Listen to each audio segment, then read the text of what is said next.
Lysandra was a creature of shattered pieces, held together by silence and shame.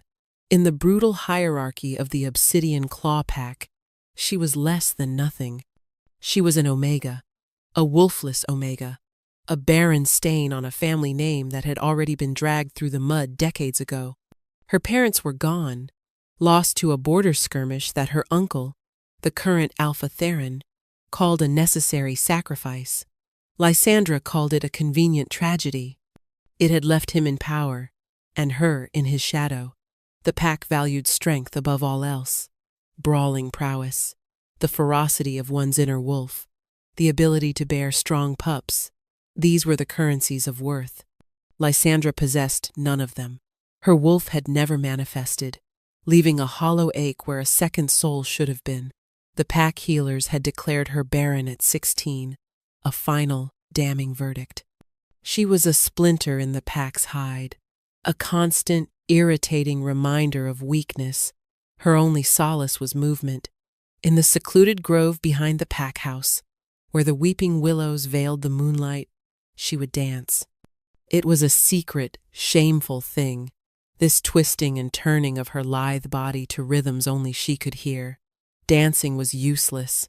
It could not hunt, could not fight, could not secure a bloodline. It was a frivolous, delicate art in a world of stone and claw. Yet, in that secret space, she was not the shattered omega. She was whole. Her limbs told stories her voice could not, tales of sorrow and a desperate, flickering hope. The news arrived like a thunderclap on a clear day. The Alpha King was coming. Not just any Alpha, but King Zephyros of the Shadowlands, a monarch whose name was a whispered curse in the territories. He was a conqueror, a beast of a man whose armies had swallowed smaller packs whole. The Obsidian Claw had bent the knee years ago, sending tribute annually to keep his wrath at bay. This year, for the first time, he was coming to collect it himself. Fear, thick and cloying, settled over the pack. Theron called a gathering in the great hall, his face a mask of strained authority. He stood before the hearth, firelight glinting off the silver in his dark hair. "King Zephyros honors us with his presence," he announced, his voice booming with false confidence. "He demands our finest tribute, a symbol of our unwavering loyalty." A murmur rippled through the assembled wolves. The finest hunters? The best of the harvest? Gold from their meager mines? Theron's eyes, cold and calculating, scanned the crowd. They passed over strong warriors and fertile she-wolves, over skilled artisans and wise elders. Then, they landed on Lysandra, standing near the back, trying to make herself invisible. A slow, cruel smile spread across his lips. "We will offer him something unique," Theron declared, his voice dripping with malice that only Lysandra could fully recognize. "A display of our culture. My niece, Lysandra, will dance for him." A collective gasp, followed by a wave of snickering laughter, filled the hall. It was the ultimate insult, both to her and to the king, to offer a wolfless, barren omega as entertainment was a mockery. They were presenting their most useless member as a symbol of their pack. It was Theron's way of punishing her for existing, of using her brokenness as a political statement. Lysandra's blood ran cold. She felt hundreds of eyes on her, a physical weight of scorn and pity. He wanted to humiliate her, to break the last unbroken piece of her spirit on the stone floor of the great hall, all for the viewing pleasure of a monster king. Her heart hammered against her ribs, a frantic bird trapped in a cage of bone.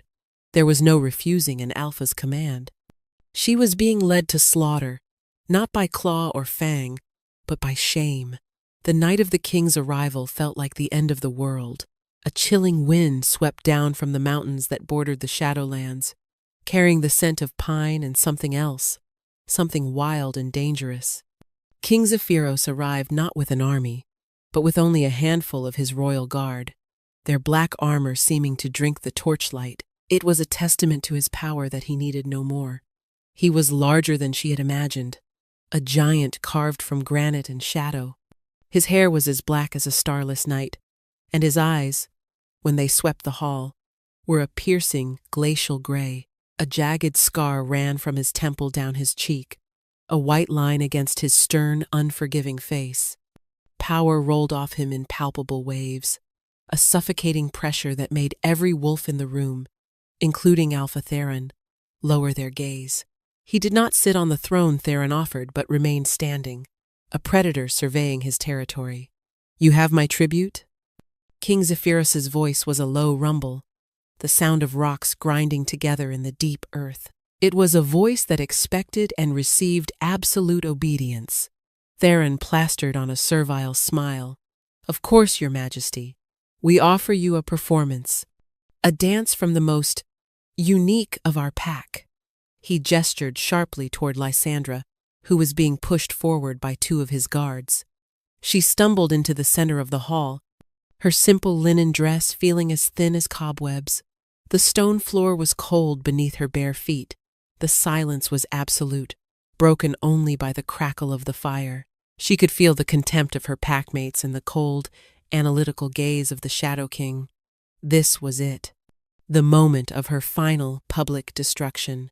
The great hall of the Obsidian Claw was a theater of cruelty, and Lysandra was the unwilling star. Every torch seemed to conspire to illuminate her, to expose her trembling form to the sea of hostile faces. Her uncle Theron's smirk was a venomous slash in the firelight. He had orchestrated this perfectly, a masterpiece of humiliation, designed to break her spirit completely while feigning respect for his overlord. To present this a flawed, wolfless Omega was to offer trash and call it treasure. A musician in the corner, on Theron's sharp command, began to play a slow, mournful tune on a simple flute. It was a dirge, a song of sorrow. They were not even granting her the dignity of a proper melody. They were playing the soundtrack to her shame. For a heartbeat, Lysandra's limbs refused to move. Fear was a block of ice in her veins. She could run. She could scream. She could fall to her knees and beg for mercy. But then she looked up, past the jeering faces of her pack, and met the eyes of the Alpha King. His gaze was not mocking. It was unnervingly still, a winter storm held in perfect, terrifying suspension. There was no pity in it, but there was no scorn either. There was only an intense, unnerving focus. Something shifted inside her. A tiny, defiant ember flared in the hollow of her chest. If they wanted a performance, she would give them one. If they wanted to see her break, she would show them the beauty in what was broken. She would not dance their dirge of shame. She would dance her own story. Lysandra closed her eyes, shutting out the hall, the king, her tormentors. She let the clumsy flute melody fade away and found the rhythm that lived within her blood, the silent music of her own resilient heart. She took a breath, and then she began to move. Her first steps were hesitant, the language of a fawn testing a frozen lake. Then, as the inner music swelled, her movements grew bolder. She did not perform the stomping, aggressive dances of pack warriors. Her dance was one of fluid grace, of lines and curves that spoke of willow branches in the wind and water flowing over stone. Her arms rose, carving arcs through the air, her hands telling a story of reaching for a sky she could never touch. She spun, her simple dress flaring around her, and in that spin, she poured all her years of silent suffering, the loneliness of her childhood, the sting of being called defective, the quiet agony of being an outcast in her own home.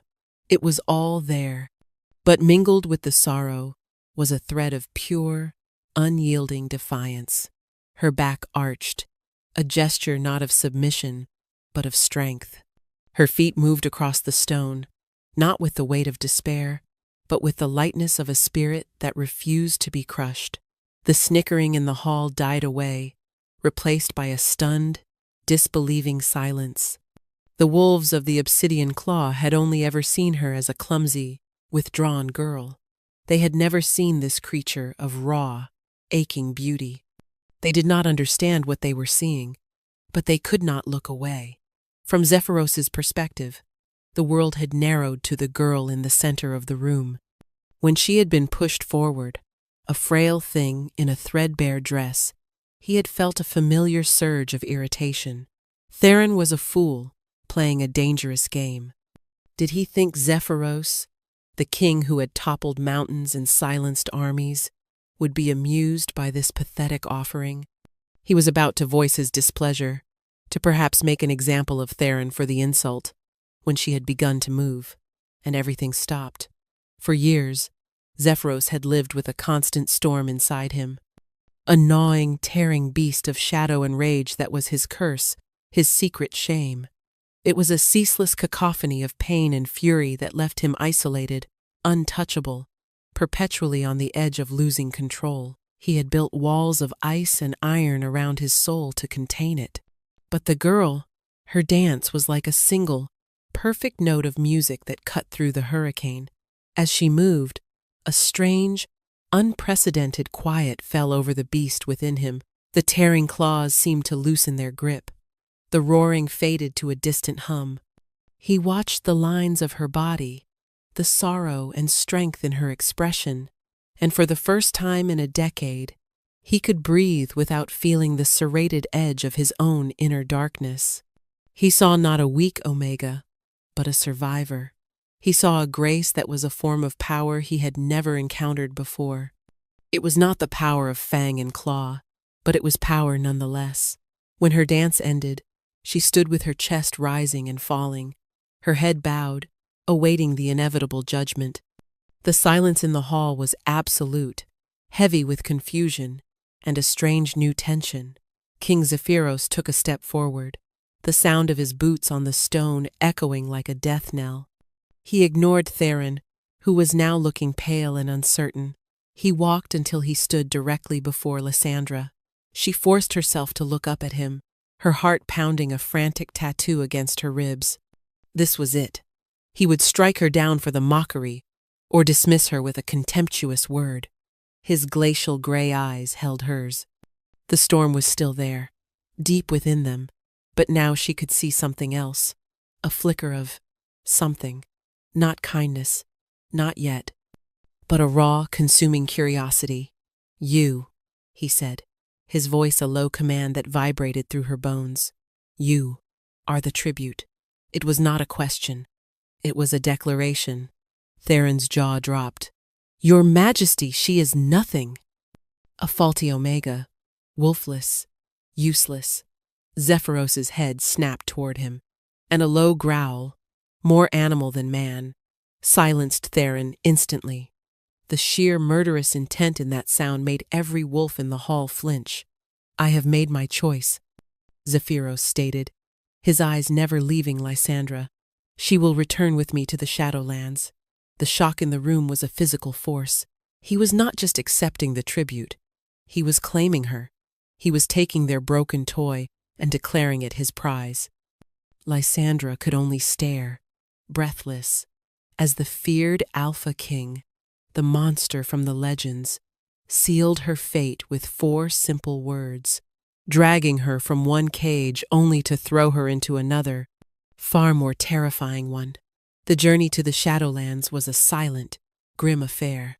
Lysandra was placed on a horse and surrounded by the king's royal guard, their black armor a stark contrast to the snow-dusted pines they passed. The king himself rode at the head of the procession, his back a rigid wall of muscle and authority. He never once looked back at her. She was a possession, a piece of tribute being transported, nothing more. The Shadowlands lived up to their name. The mountains grew taller, their peaks like jagged teeth tearing at a bruised sky. The trees were ancient and gnarled, and a perpetual twilight seemed to cling to the valleys. Zephyros's fortress was not a castle of elegant spires, but a brutalist citadel of dark, volcanic rock that seemed to have been clawed from the mountain itself. It was a place built to withstand sieges, both from without and, she would soon learn, from within. Inside, the fortress was just as intimidating. The halls were vast and cold, echoing with the footfalls of guards. Tapestries depicting legendary battles and monstrous beasts hung on the stone walls, their threads dark with age. The staff who met her were disciplined and silent, their faces impassive. They showed her to a suite of rooms larger and more luxurious than any she had ever known, with a hearth that burned brightly, and furs piled high on the bed. But the heavy oak door and the barred windows made its true nature clear. It was a gilded cage. For 2 days, she was left alone. Food was brought on silver trays, and a servant girl laid out clean clothes, but no one spoke to her beyond quiet, respectful necessities. She was a ghost haunting these opulent rooms, her purpose a terrifying mystery. She expected cruelty, violence, or at the very least, cold neglect.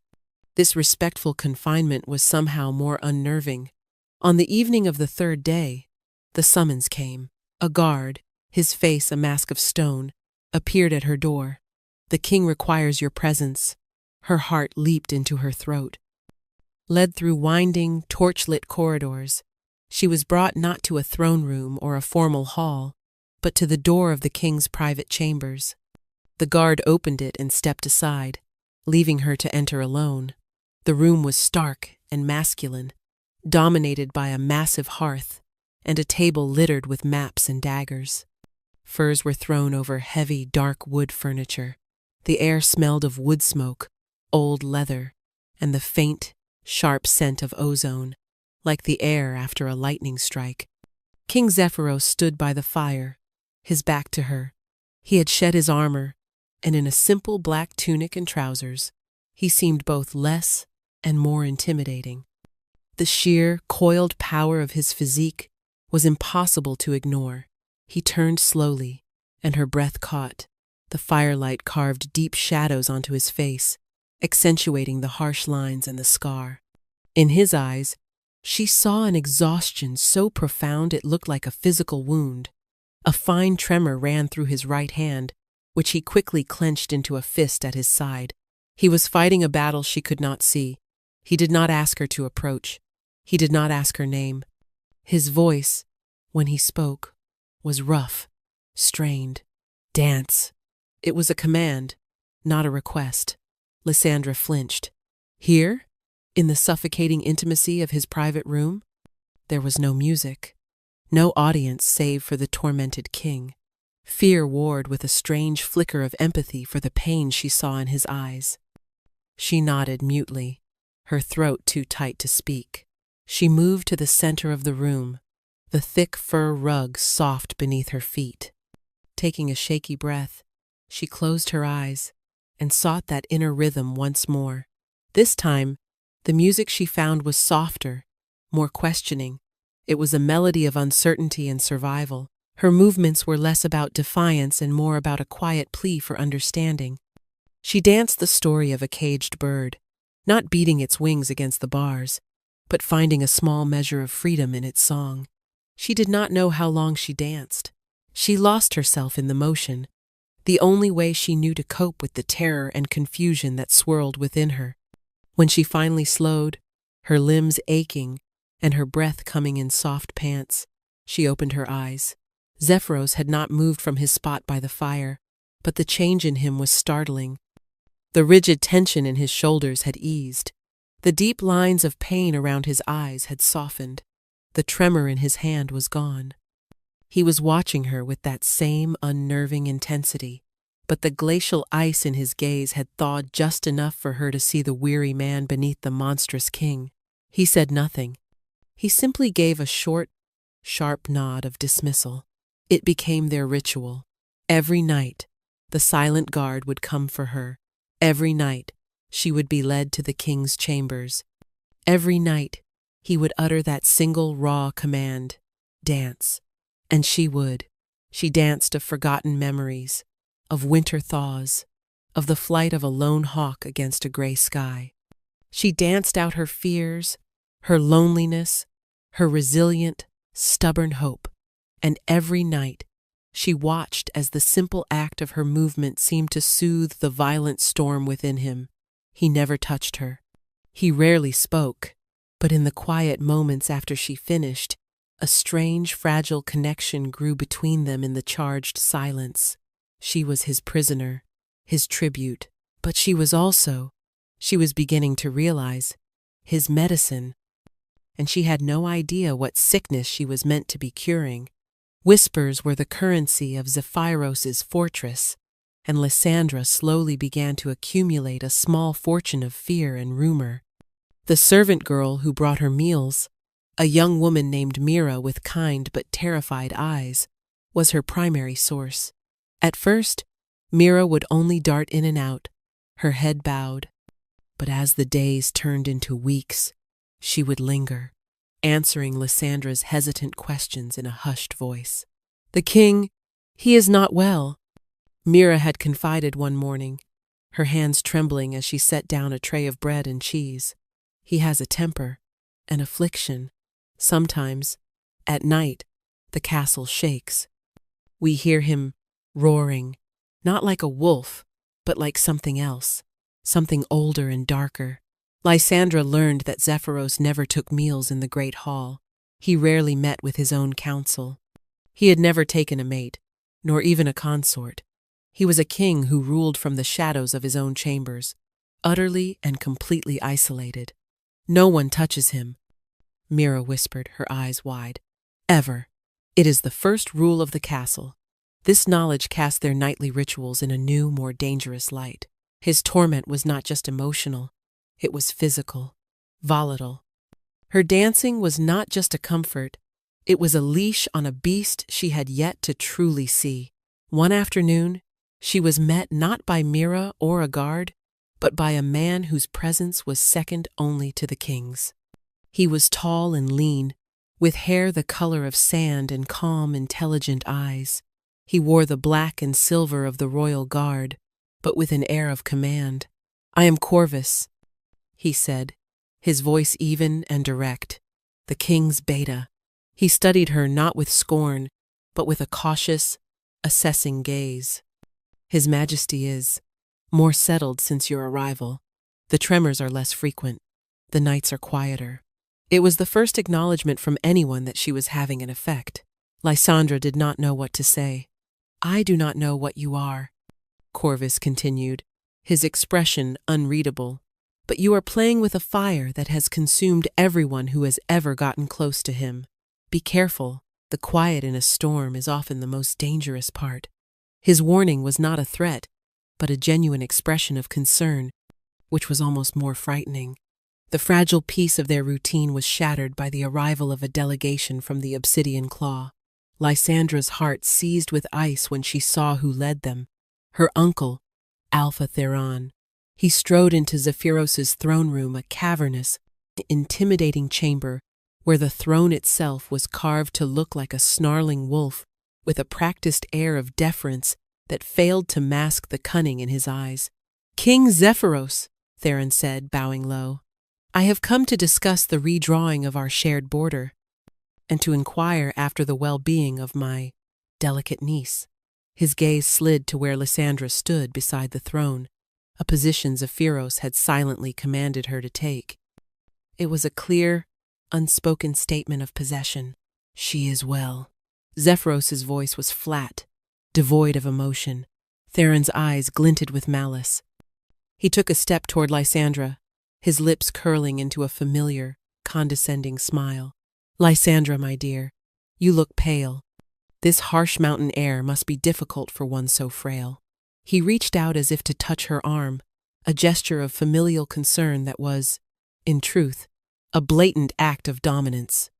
It was a reminder to her, and a challenge to Zephyros, that she was his blood, his property, a broken thing he had discarded. Before his fingers could make contact, a low growl echoed in the vast hall, a sound so primal and menacing that Theron's hand froze in midair. It came from Zephyros. He hadn't moved a muscle, yet the temperature in the room seemed to drop by 20 degrees. The raw, unrestrained killing intent that radiated from him was a physical force. "She is my tribute," Zephyros said, his voice lethally soft. "And you will not touch what is mine." Theron paled, snatching his hand back as if burned. He stammered an apology, his bravado crumbling in the face of the king's possessive fury. The tension in the throne room was thick enough to choke on. Lysandra stood frozen between the two alphas, one who had tormented her for years, and one whose protection was as terrifying as any threat. She had been a pawn in her uncle's game, but now she was a prize in the king's, and she could feel the board being set for a much deadlier match. Theron's presence was a poison seeping into the stones of the fortress. Though he was relegated to guest quarters far from the king's wing, his influence lingered. Zephyros was agitated, his calm shattered. The nightly ritual changed. When Lysandra was summoned to his chambers that evening, the air was thick with a volatile energy. The tremor was back in his hand, more pronounced than ever, and a muscle jumped in his jaw. "Dance!" he commanded, but his voice was a raw, guttural rasp. She obeyed, her movements more urgent, more desperate, as if she could physically weave a shield of peace around him, but it wasn't working. He paced before the fire like a caged wolf, his shadow looming large and distorted on the wall behind him. The rage and pain rolling off him were so intense, she could almost taste them. "Enough," he suddenly snarled, cutting her off mid-spin. "Leave me!" The harshness of the dismissal struck her like a slap. Heart sinking, she turned and walked toward the door, her shoulders slumped. She had failed. The fragile solace she provided had been broken. As her hand touched the cold iron latch, a sound tore through the room behind her. It was a sound of pure agony, a wet, tearing roar that was not wolf, not man, not anything she had ever heard. It was the sound of a soul being ripped apart. Every instinct screamed at her to flee, to obey his command and run, but she couldn't. Corvus's warning, Mira's whispers, the torment in Zephyros's eyes, it all coalesced into a single, terrifying truth. This was his affliction. This was the beast. She turned back.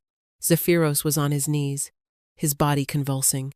His back was arched in an unnatural, agonizing bow. From his skin, from the very air around him, black tendrils of pure shadow were erupting.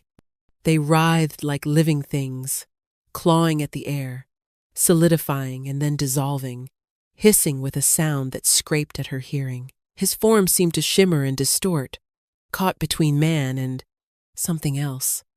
His eyes glowed with a feral crimson light.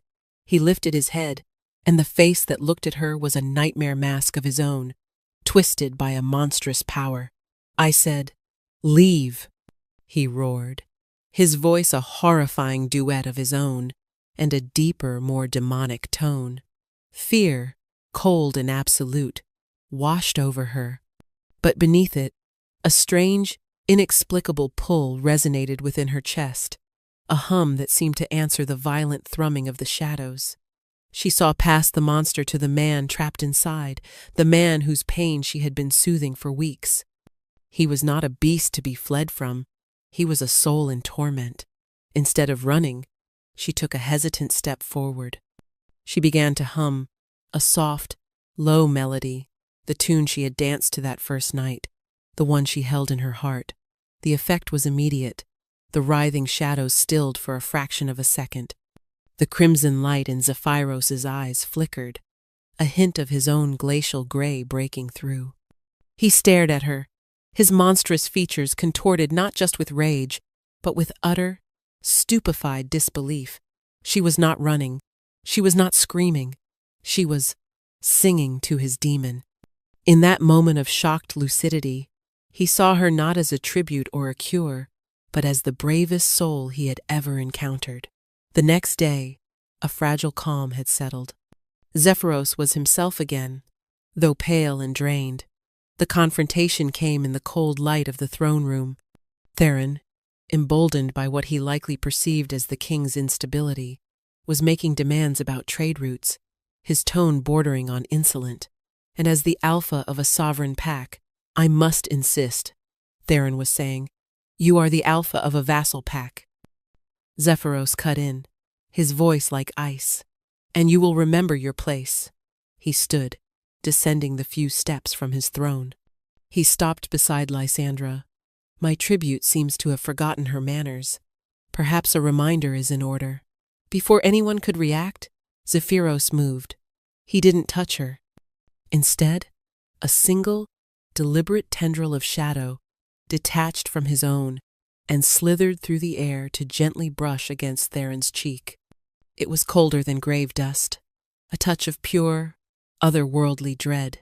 Theron froze, his face draining of all color.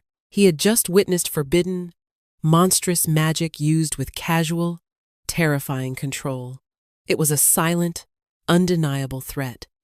Zephyros was not just protecting Lysandra. He was claiming her with the very power that was his curse, defying all norms of secrecy. It was a public act of defiance, choosing her over his own carefully guarded secret. Later that day, Zephyros found her in her rooms. The walls he had built around himself had been irrevocably breached. He looked at her, the woman who had seen his monster and had not fled, and he finally gave her the truth. "It is a blood curse," he said, his voice heavy with the weight of generations. "The first king of my line made a pact with a shadow entity for power, the power to build this kingdom. The price was that his wolf, and the wolf of all his descendants, would be bound to it. It is not a wolf of flesh and blood. It is a beast of rage and shadow. It grants me immense power, but it is constantly trying to consume me, to unmake me." He finally looked at her, his glacial eyes filled with a vulnerability she had never seen. "Until your dancing, your presence, it quiets the beast. It gives me clarity. I do not understand it, but it is the only peace I have ever known." The secret was out, laid bare between them. He was a monster, and she was his unlikely anchor. And in that moment of shared, terrifying truth, something new and fragile began to grow, a bond forged not of duty or tribute, but of mutual salvation. The grand feast was Theron's chosen battlefield. It was a political necessity, a formal dinner to finalize the agreements Zephyros had forced upon the obsidian claw. The great hall of the Shadow Fortress was filled with Zephyros's stern-faced council and Theron's nervous entourage. Lysandra sat at Zephyros's right hand, a position of honor that made her a target for Theron's simmering rage. He watched her from across the high table, a predatory smile playing on his lips. He believed he had found the king's weakness. Theron proposed a toast. "To our new alliance, and to the king's health," he boomed, gesturing for a servant to fill Zephyros's goblet from a special cask of wine he had brought as a gift. It was a dark, rich vintage, smelling of blackberries and deceit. Corvus moved to intercept, his hand on his dagger, but Zephyros waved him off. To refuse the toast would be a diplomatic insult, a sign of weakness. He knew it was a trap. He could see the triumph in Theron's eyes, but he would not cower. He lifted the silver goblet, his gaze meeting Lysandra's for a brief, reassuring moment, and then he drank. The effect was not immediate, but it was catastrophic. The wine was laced with more than just poison. It was an alchemical nightmare, a blend of concentrated wolfsbane and shadowthorn, an herb known in dark legends to drive shadow creatures into a blood frenzy. It was designed not to kill him, but to utterly shatter his control. A low groan escaped Zephyros's lips. He dropped the goblet, which clattered to the stone floor. He gripped the arms of his throne, his knuckles turning white. The curse, which he had fought to a tense stalemate for years, hit him like a tidal wave. Black veins pulsed on his neck and temples. The shadow tendrils erupted from his back, no longer controlled wisps, but thick, violent lashes of living darkness that smashed plates and sent goblets flying. Panic exploded in the hall. Chairs scraped back as lords and ladies scrambled away in terror. Guards drew their swords, their faces a mixture of fear and confusion. Theron remained seated, a smug, victorious look on his face. "The king is unwell," he shouted over the din. "He is a monster, a danger to us all. Seize him!" Zephyros threw his head back and roared, the sound a horrific blend of his own voice and the demonic screech of the shadow beast. His form began to shift and swell, his hands elongating into wicked claws. his teeth sharpening into fangs. The crimson glow of the beast's rage burned in his eyes, consuming the last vestiges of his control. He was losing. The beast was winning. Through the red haze of pain and fury, he saw two things. Theron, smirking, already moving to position himself as the savior of the panicked court, and Lysandra. She hadn't run. She stood beside the throne, her face pale with fear but her eyes wide with a fierce, unwavering resolve. The beast wanted to destroy. It wanted to tear Theron limb from limb. It wanted to plunge the entire hall into a nightmare of shadow and blood. It saw Lysandra as a fragile thing in its path, a part of Zephyros. The man, the king, screamed at her from within the prison of his own flesh. Run! This was the ultimate choice. He could retreat, flee to his chambers and fight his battle in private, leaving his court and Lysandra to Theron's mercy. Or he could stand and fight, here, now, and risk exposing the full horror of his curse to the world, proving Theron right. He chose her. With a titanic effort of will, he forced the raging beast to focus. He would not let it harm her. He would protect her, even if it was the last act of his sanity. He took a staggering step toward Theron, putting his monstrous, shifting body between the traitor and Lysandra. But Lysandra had no intention of being protected. She saw his choice, saw the agonizing battle in his eyes. He was fighting for her, and she would fight for him. She stepped out from behind the throne into the wide, cleared space in the center of the hall. The chaos swirled around her, a vortex of screams and drawn steel. She ignored it all. Her world narrowed to the magnificent, terrifying creature that was her king. There was no music. The only sounds were the crackle of the fire, the howls of the beast, and the panicked shouts of the court. In the heart of that terrifying symphony, Lysandra began to dance. Her feet found their rhythm on the cold stone. It was not a dance of sorrow or defiance. It was a dance of absolute, radical acceptance. Her arms swept up, not in fear, but in welcome. Her body spun, not in a desperate flight, but in a confident orbit around the storm that was Zephyros. It was a dance that said, I see all of you, the man, the king, and the monster, and I am not afraid. The effect was more powerful than any spell. The violent, lashing shadows, drawn to her movement, seemed to lose their vicious edge. They slowed, their hissing quieted. Instead of trying to tear the world apart, they began to weave around her, drawn to her grace as moths to a flame. The crimson inferno in Zephyros's eyes flickered. He saw her, a beacon of impossible calm in his personal hell. Her trust was a shield. Her acceptance was an anchor. She danced closer, her movements fluid and fearless. The shadow tendrils, now moving with a strange, hypnotic grace of their own, wrapped gently around her wrists and waist, not to restrain, but to connect. The power of the curse, amplified by the poison, was still there. But it was no longer a mindless rage. It was listening to her. Zephyros felt the change down to his bones. Her courage was flowing into him, giving him strength. He found a focal point in her eyes, a place to anchor his will. With a final shuddering roar that was more controlled, more his, he forced the transformation back. The claws receded. The shadows drew back into his skin. The monstrous features smoothed back into his own harsh, beloved face. He stood panting, sweat beading on his brow, exhausted but whole. He was still the Shadow King, power thrumming beneath his skin, but he was in command. She had not banished his demon. She had taught it how to dance. A profound, ringing silence descended upon the great hall. The court, which had been cowering moments before, now stared in absolute awe. They had witnessed their king transform into a thing of nightmare, and then they had witnessed a small, wolfless omega tame that nightmare, with nothing but movement and courage. Zephyros's breathing was harsh, but his eyes were clear. He straightened to his full, imposing height. The residual power of the shadow beast, clinging to him like a royal mantle. He turned his gaze from Lysandra, a look of infinite gratitude passing between them, and fixed it upon his true enemy. Theron was frozen, his face a mask of disbelief and horror. His plan had not just failed, it had backfired spectacularly. He had meant to expose a monster, and had instead revealed a savior.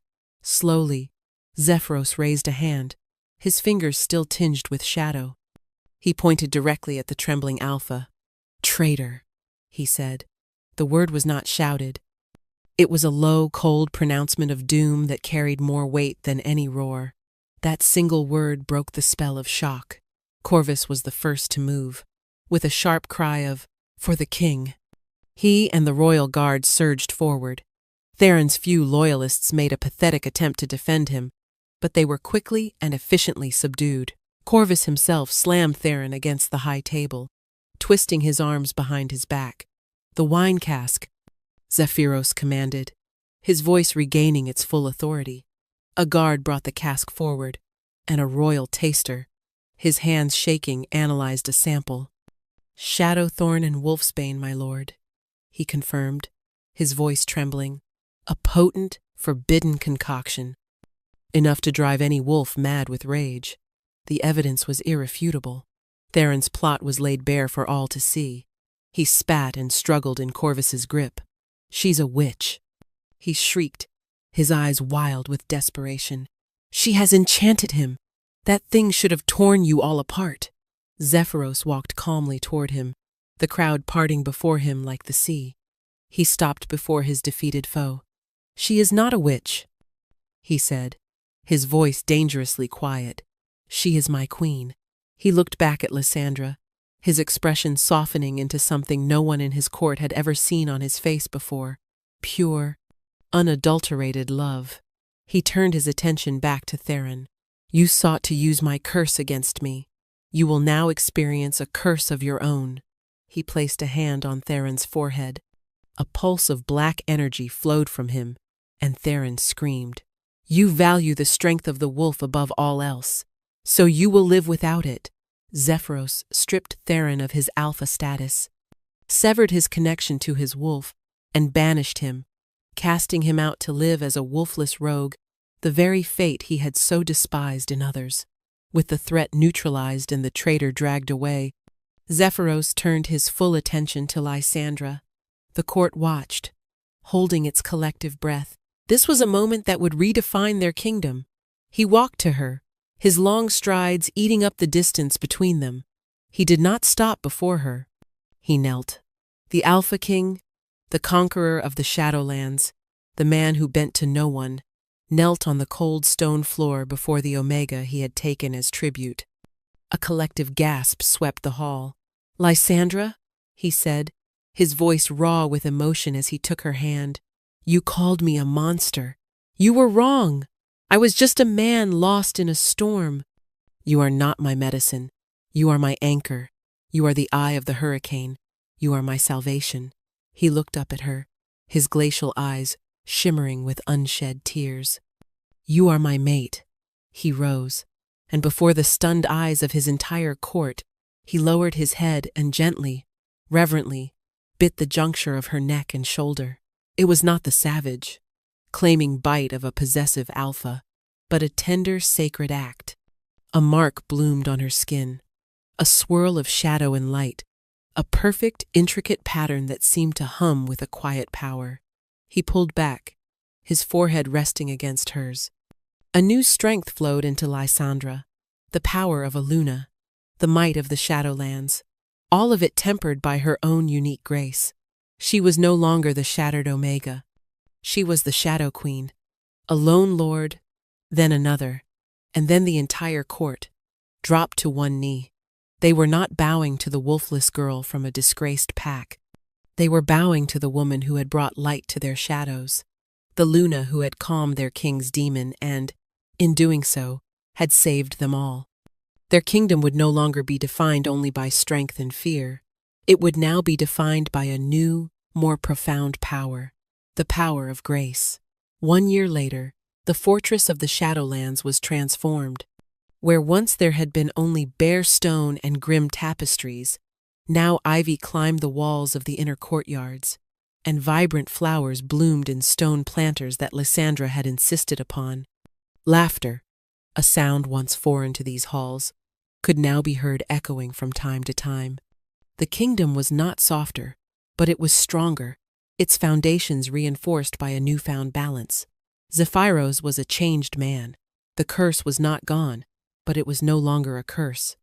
It was simply his power, a part of him that he now controlled with perfect clarity, an extension of his will that was tempered by his mate's influence. The shadows still clung to him, but they were calm, and the permanent exhaustion had finally lifted from his eyes. He smiled now, a true, breathtaking smile that was reserved almost exclusively for his Luna. He found her in the new garden she had cultivated on the highest terrace, a riot of moonlight blossoms that only opened after dusk.